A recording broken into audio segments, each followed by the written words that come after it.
일반 사업장 집합 제한 명령, 비난 감수하고 책임도 질 것입니다. 지금까지 사업체에 대한 방역 수칙은 권고사항에 불과해 안 지키면 그만이었습니다. 사업체들은 영리 추구가 목적이므로 방역 수칙 미준수로 이익을 볼 경우 방역 수칙을 어기는 사례도 있습니다. 방역 수칙이 준수되지 않을 경우 공동체 구성원 모두가 위험에 빠질 수 있습니다.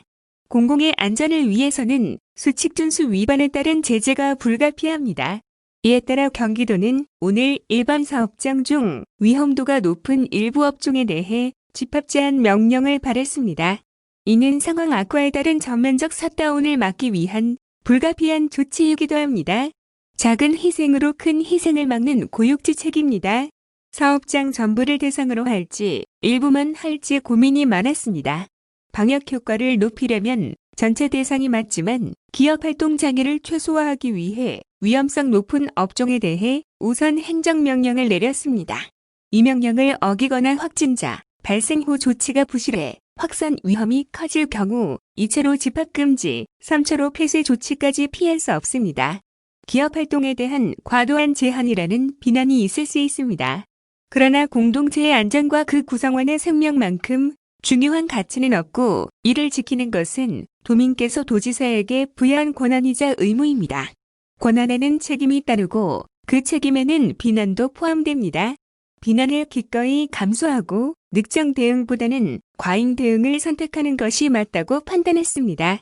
코로나 상황에 대한 판단이 수학 문제라면 정답이 있겠지만 안타깝게도 그렇지 않습니다. 정답 없는 선택의 문제 앞에서 개별 기업 활동의 자유와 전체 시민의 안전 중 후자를 택했습니다. 모든 책임은 제가 지겠습니다. 하루빨리 코로나19 사태가 안정되도록 최선을 다하겠습니다. 다음은 2차 재난지원금 관련 뉴스입니다.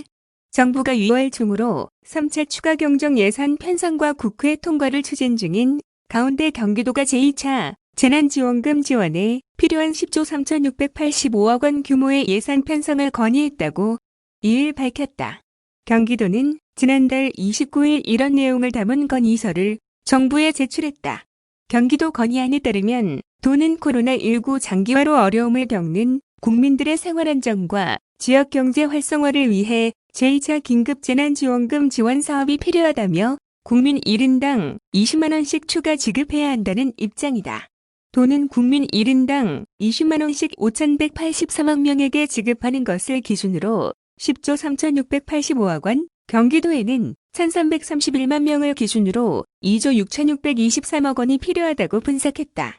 이재명 경기도지사는 최근 언론 인터뷰를 통해 코로나19가 종식되더라도 경제는 상당 기간 나빠질 가능성이 있기 때문에 당연히 최소한 2-3번 정도는 더 해야 될 것이라며 가장 효율적인 방법으로 경제 순환을 원활하게 하려면 공급보다는 수요를 보강해야 정상적인 순환이 가능하다. 2에서 3차례 정도 재난기본소득을 지원하는 것이 훨씬 도움이 된다고 주장한 바 있다. 실제로 경기도의 재난기본소득이 지역경제를 살리는 증거들이 다양하게 나타나고 있다.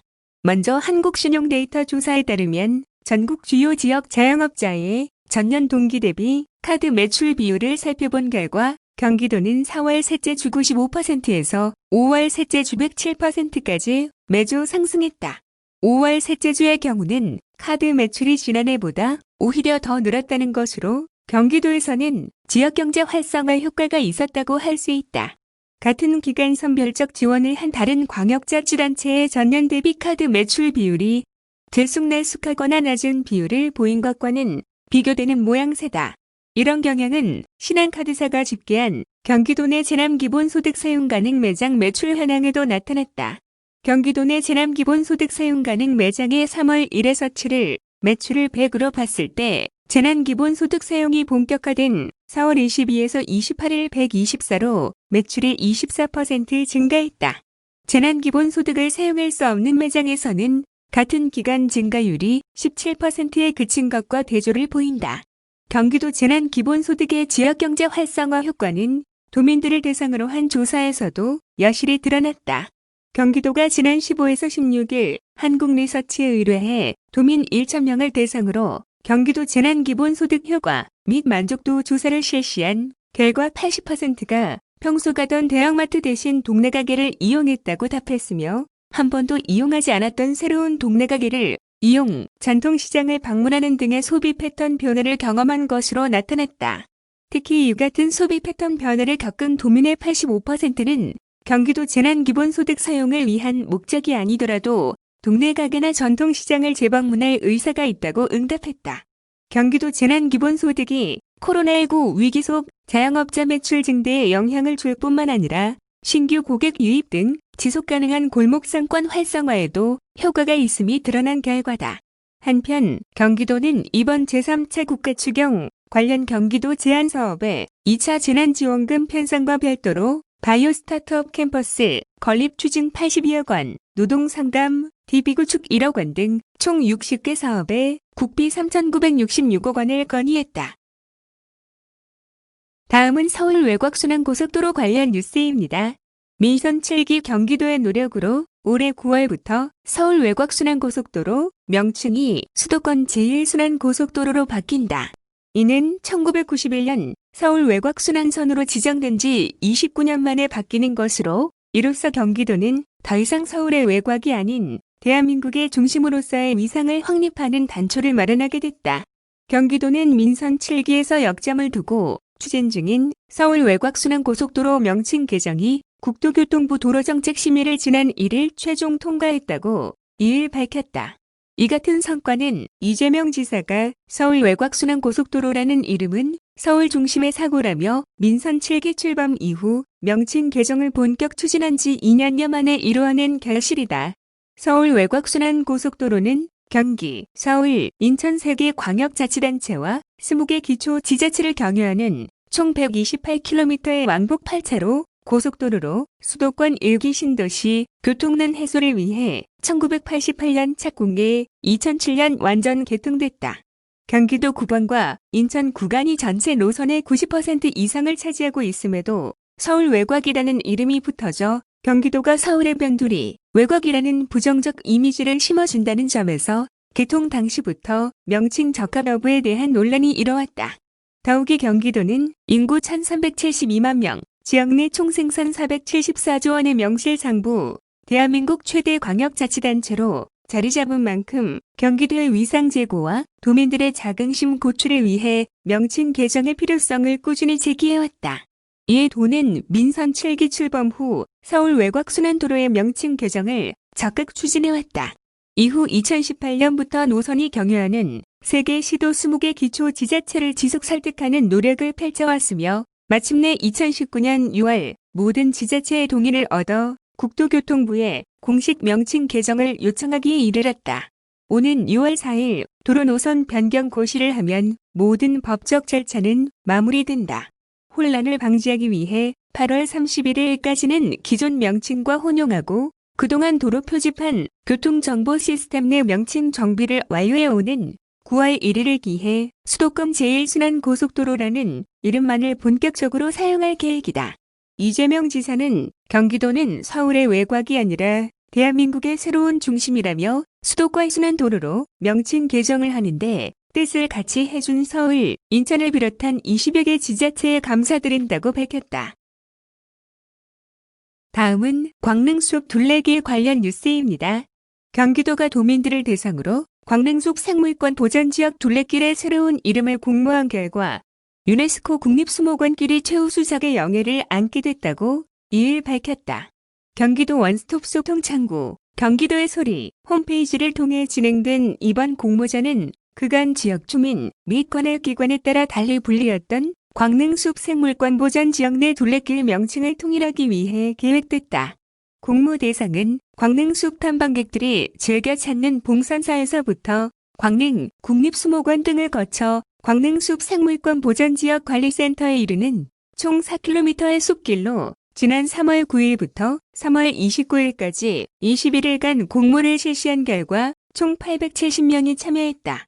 이후 가장 많은 추천을 받은 5개의 후보작을 대상으로 총 1,786명이 참여한 온라인 및 오프라인 투표를 벌인 결과 유네스코 국립수목원길이 가장 많은 634표를 획득했다. 도는 이번 도민 공모전 결과를 토대로 향후 광릉숲 생물권보전지역관리위원회 등의 자문과 논의를 거쳐 둘레길 이름을 확정할 계획이다.